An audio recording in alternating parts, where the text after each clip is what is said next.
featured speaker is an author, certified professional coach, award-winning speaker, and entrepreneur. He was a head coach at Landmark Worldwide and has appeared multiple times on television interviews with ABC, NBC, CBS, and on Fox Los Angeles. Please welcome the comeback coach, Dr. William Belfar.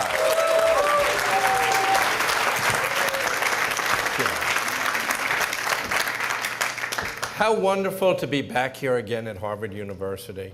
This is actually the second time I've spoken here. The first was as a resident at Mass General Hospital, the teaching hospital of Harvard Medical School.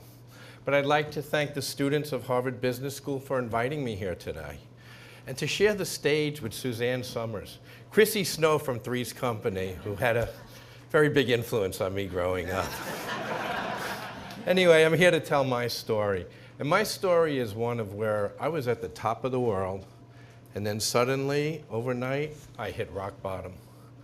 And how I reached up and I brought myself back to my life again. And I want to let you know that. A few years ago, I'm a Johns Hopkins trained psychiatrist and neurologist. I had a Park Avenue practice in Manhattan. I was the chief of psychiatry at 3 nursing homes. I had just won a 13-year custody battle for my son, and he was living with me. I had just appeared on 7 television news programs, including Fox LA, and in fact, they were about to give me a series. I was one of Clint's first students. But then one day, about 4 years ago, a big knock came to my door. It said it's 7 in the morning. I didn't know what it was. I ran downstairs with my son, and we opened the door. And suddenly, a rush of FBI agents came in the door.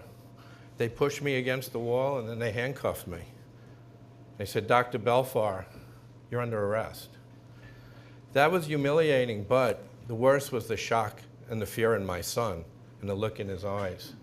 And here I had worked all this time to get custody of him, and right at that moment, everything was lost. After that, I had to surrender my medical license.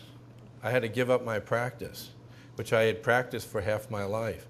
I moved up to a dilapidated house in Massachusetts, west of here. And the house was the way I was, dilapidated. I had no money, I had no way to make a living, and in fact, everybody I associated with didn't want to talk to me. There was one person, though, who believed in me.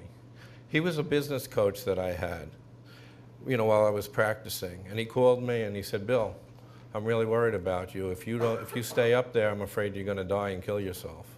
He's probably right, because I was locking myself in my room for 23 hours out of the day just to come out to eat. So he says, you better move back to New York. So I did.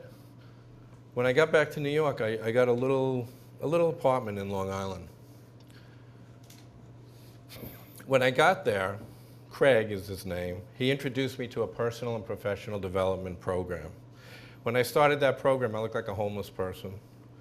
I probably had showered for like a week, and people were really worried about me. But it was at that program that I took myself on. I said, I want my life back, and I'm not going to let myself or anybody else hold me back. And I learned how to reach for the rafters and pull myself out. The secret's in that word, rafters. R, responsibility.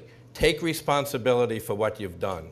And with responsibility comes remorse. If you don't feel remorse for what you did, then you're not taking responsibility. A, acceptance. Accept what you did. You can't change the past, but once you accept it, it's your new beginning point. F, forgiveness. I tried to forgive myself. I couldn't. Every time the little voice would say, look what you did. These are just words. Look what you did. You messed up your life. But you know what? Forgiveness is not condoning. It's letting go. Get it past.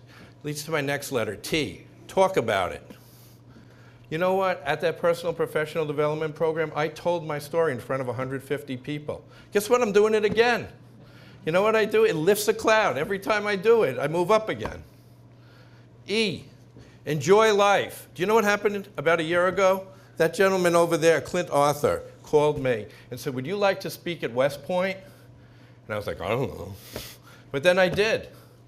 And with his coaching, he taught me, again, how I enjoy helping others with my passion for speaking. Then R, relationships. Do you know that you're the average of the 6 people that you hang around with, that you're closest to? Think about those 6 people. You know, when I was isolated in Massachusetts, I knew those 6 people. There weren't any. I was nothing. But I know them now. 2 of them are here, Allison Savage and Clint Arthur. That's who my 6 people are, at least 2 of the 6. S, satisfaction. Look at the other 6 steps. Are you satisfied? Well, guess what? I have a flourishing business. I'm financially free again.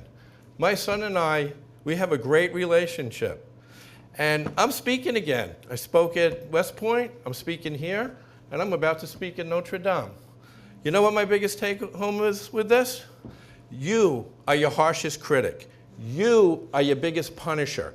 If you want to come back and pull yourself up and reach for the rafters, that's what you do. I'm Dr. Bill Belfar. I'm the comeback coach. I can help you pull yourself from the rafters. If you want to work with me, visit www.drbillb.com. Thank you, Harvard. Yeah!